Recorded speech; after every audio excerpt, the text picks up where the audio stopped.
C'est pas facile à atteindre une île. Tout le monde le sait sauf moi, il ne faut jamais acheter un bateau sur photo, c'est trompeur. Et pendant les 4 heures de traversée, je me suis répété, je me suis fait avoir. Pourtant, le matin, j'avais quitté l'île-Dieu confiant à bord du Tenadores avec 2 copains marins-pêcheurs. C'était le grand jour, je partais chercher le bateau de mes rêves qui m'attendait sur le continent. Et je commençais le tournage du film que je projetais de faire sur l'île-Dieu. Gilles et Dédé étaient d'accord pour m'emmener de l'autre côté de la mer après leur journée de pêche. Gilles, c'est le patron, mais on l'appelle Dédé, c'est un pêcheur de sol. Dédé, c'est son matelot. Lui, on l'appelle Labouru, mais il a un cœur d'or. Il m'a offert ma première vareuse. Il y a 5 ans, il était le patron du bateau Les Ripoux, mais il a coulé.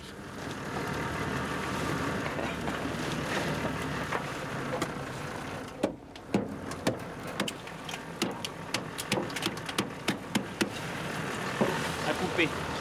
Alors forcément, pour ceux qui aiment l'araignée, ça fait mal. Gilles a un petit côté radical, quand même. Mais c'est vrai, c'est chiant à démailler, les araignées. Vous ne devez pas vous parler beaucoup, toi, Cité.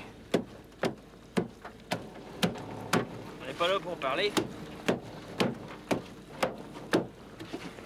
C'est vrai, non?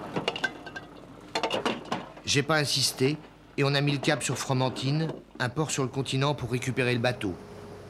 Avoir un canot sur l'île-Dieu, c'est entrer de plein pied dans la confrérie, le sésame, pour être accepté comme un des leurs. Et je projetais une arrivée triomphale sur l'île, toute voile dehors, j'exagère à peine.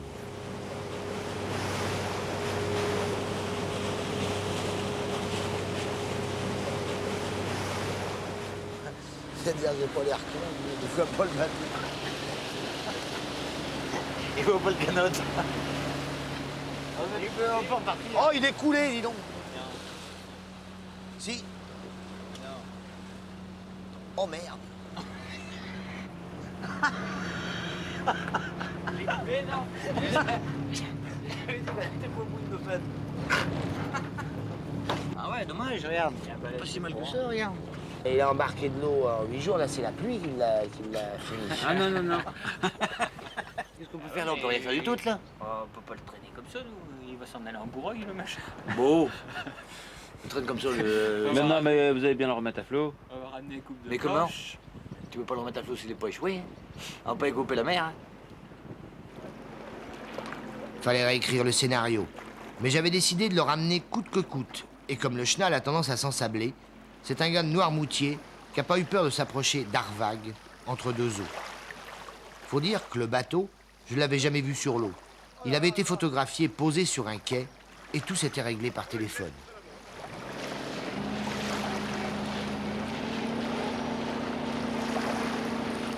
Le gars qui me l'avait vendu, il en pleurait presque de s'en séparer et j'avais pas discuté le prix.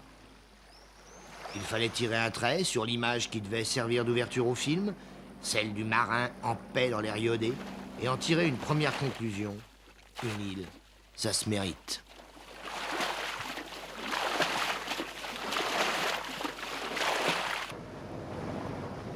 Je remercie quand même les 2 Dédés qui m'ont attendu. Et on est reparti en laissant à tribord Noirmoutier, qui depuis que Bouygues a construit un pont, n'est plus vraiment une île. Et on a mis le cap sur l'île-Dieu. La suite, vous la connaissez, le bateau faisait l'eau.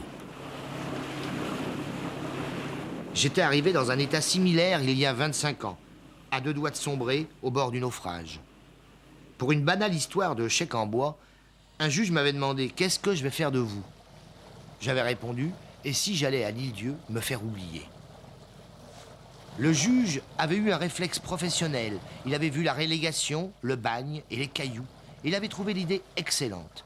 Et depuis, je fais confiance en la justice de mon pays.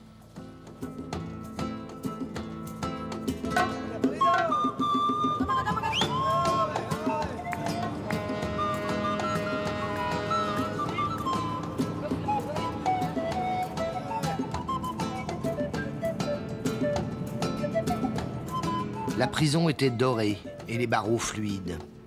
Et je suis tombé amoureux exagérément de cette île et de ceux qui y vivent. Et je me suis dit, c'est là que je veux planter mes racines.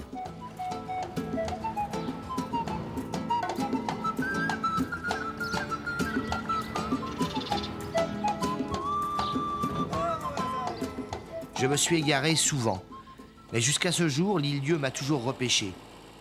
Et depuis 25 ans, j'y habite. Et quand je n'y suis pas, je suis habité par l'île-dieu. J'avais donc décidé de poser ma caméra pendant 1 an, dans l'espoir de comprendre l'étrange fascination qu'elle exerce sur moi.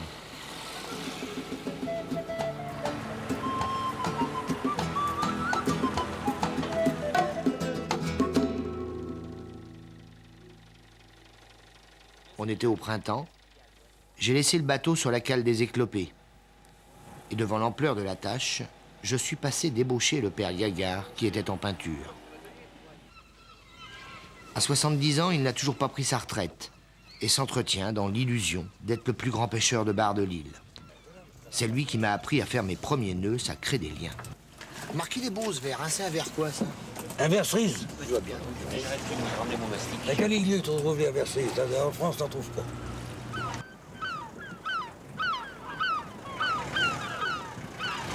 Ah, c'est donc le moment le plus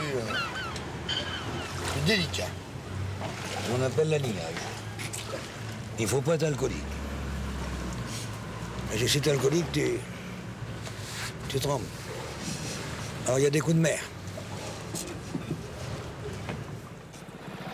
Et comme c'était l'heure de l'apéro, on a avancé jusqu'à l'escadrille. Drôle de nom pour un bar de marin. D'où vient bâbord et tribord sur un bateau? Bâbord et tribord, écoute, j'ai connu un vieux. Ça vient d'où, bâbord et tribord? Tu sais même pas. Ne bouge pas, va pas plus vite que la musique. Un marin, un patron de bateau. J'ai connu un vieux patron au long cours, moi. Hein? Le naviguait d'abord tout 4 mois carrés. Et chaque fois qu'il arrivait pour entrer dans un port, il avait une petite cassette. Puis il ouvrait la cassette, puis il regardait dedans. Ouais, alors. Puis l'équipage disait, mais qu'est-ce qu'il peut avoir dans cette cassette? Non, là, qu'est-ce qu'il peut avoir dans cette cassette? Alors un beau jour, il tombe sur la calette, il ouvre la cassette. Tribord, droite, bâbord, gauche. Pourquoi? Mais parce que je ne se rappelais pas quand on rentrait dans un port. Mon bateau, il s'appelait Arvaille avant. Le bateau en qu'est-ce que ça breton. veut dire, Le Arvaille? bateau en breton. Ça veut dire quoi, Arvague? Le bateau. Mais c'était un nom breton. Ouais, peut-être, mais Arvague, ça veut Mais dire. moi, je connais Et pas ça le veut breton. dire moi. le bateau. Je te Ça veut répète. dire Ah, le ça veut dire le bateau. bateau. Elle m'a toujours dit qu'il fallait pas changer le nom d'un bateau. Qu'est-ce Si, qu'on moi, fait? j'ai changé tous mes noms de bateau, moi.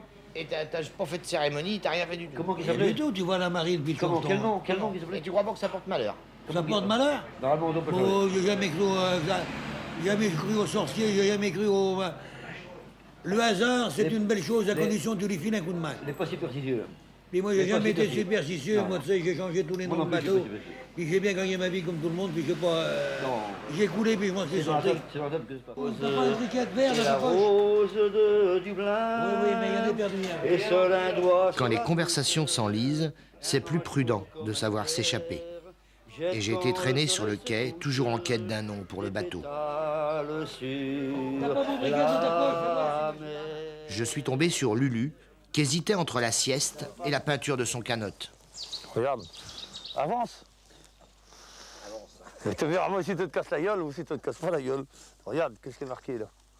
L'idole, mais alors ça tient à Johnny Hallyday, ça. Ben oui, Monsieur Gainsbourg. Forcément que ça tient à Johnny Hallyday. Et j'ai vu que peut-être qu'elle pas mis Madame Mouscourouille ou je sais pas qui, moi. Toi, peut-être. Tu le vois comme idole, lui? Remarque, c'est vrai que ton bon Dieu l'appelle Gainsbourg. Un bien gars comme ça. J'avais réussi le premier examen de passage. J'avais eu droit à un surnom. Les surnoms, c'est aussi la seule façon sur l'île de reconnaître les gens quand les noms de famille sont rabâchés à des dizaines d'exemplaires. Les tarots, c'est le gros de la troupe. 600. 600 tarots. Madame Tarot, elle n'est pas Fradet, elle est Tarot maintenant. Bon, les enfants sont Tarot. Ah, un jour, j'avais dit ça, on est bien 150, que je disais au maire. Et il a dit non. Et tes petits-enfants, tes enfants, ils sont bien Tarot. Oh, ben s'il faut compter ça, ben, il me dit, ben, c'est bien des tarots. Alors ça fait 600. Après, il y a les Thibaut, il y a les Groisards, il y a énormément de Groisards. Des aussi. Groisards, il y en a aussi. hein. Ouais, ouais. Ben oui. Se forcer, tous les. Non, les- ça pose pas de problème de consanguinité, tout ça? Bah non. Il y a des marins de passage? Non, mais vois-tu, on n'a pas plus de déformation, disons, que les autres, hein, les tailleurs, hein, c'est pareil. Hein. C'est-à-dire peut-être pas quand même. On m'appelait poil de porc quand il était... Oh, quel malheur! Moi, je peux dire ça parce que il y en a qui me disent je suis pas. À l'île-Dieu, c'est facile de glander. Il y a toujours quelqu'un avec qui blaguer. Et j'ai été faire un tour sur le Pitchoun. Hervé Barrault, le mécanicien, avait des problèmes de voie d'eau. Il m'est arrivé avec un bateau de pêche de l'île-Dieu de partir jusqu'aux Antilles. Hervé, oui. Tu montes pas derrière pour voir ce que ça rend. Ouais, c'est ce qu'il vient de me dire, ouais. J'ai été aux Antilles et puis j'avais à téléphoner à l'île-Dieu pour commander des pièces de machines, des filtres, enfin tout ça, bref. Et puis je cherche sur l'annuaire, j'avais amené l'annuaire aux Antilles de l'île-Dieu. Et puis nous, ce mécanicien, on l'appelait communément le Christ. Parce qu'il ne faut pas oublier à l'île-Dieu, il y en a des surnoms, c'est-à-dire entre le Christ, le pape, l'évêque, le bon Dieu, il dit pas mal, et d'autres, et d'autres, et d'autres. Eh bien, lui, c'était le Christ. Alors, je commence à regarder dans l'annuaire. Mon armateur me regarde, me dit, vous avez un problème, Hervé? Oui, j'ai un problème, parce que voilà, je cherche le numéro de téléphone du mécano, mais par contre, j'ai en tête que son surnom. Alors, il m'a fallu peut-être 15 à 20 secondes pour... Ah, ça y est, c'est Monsieur Poirot. Bon, alors j'ai trouvé. Le bon Dieu est mort. Le diable, il y en a toujours. D'ailleurs, celui qui était avec moi, là, tout ça, c'est le diable. C'est un diable. Il fait partie d'une des familles des diables à l'île. Mais ils s'entendent bien entre eux, entre le diable et le bon Dieu, ou l'évêque, tout ça. Il n'y a pas de guerre froide. Hein. Ça se passe très bien.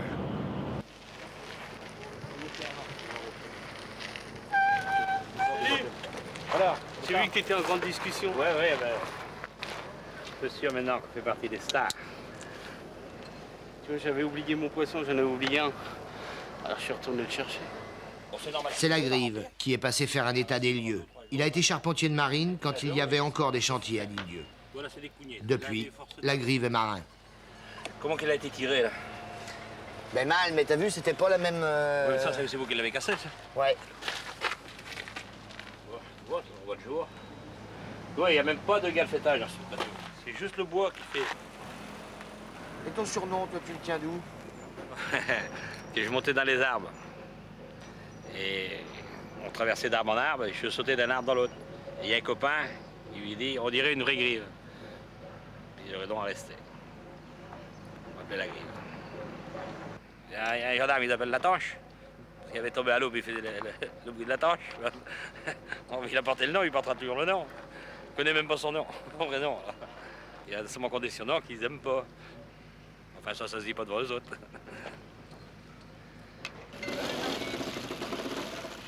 Et c'est vrai. Quand je suis à l'île-Dieu, je deviens quelqu'un d'autre. Ce surnom, c'est comme une seconde peau. Il m'ouvre des portes et me permet de monter sur leur bateau. Mais je n'étais pas capitaine et j'avais du pain sur la planche.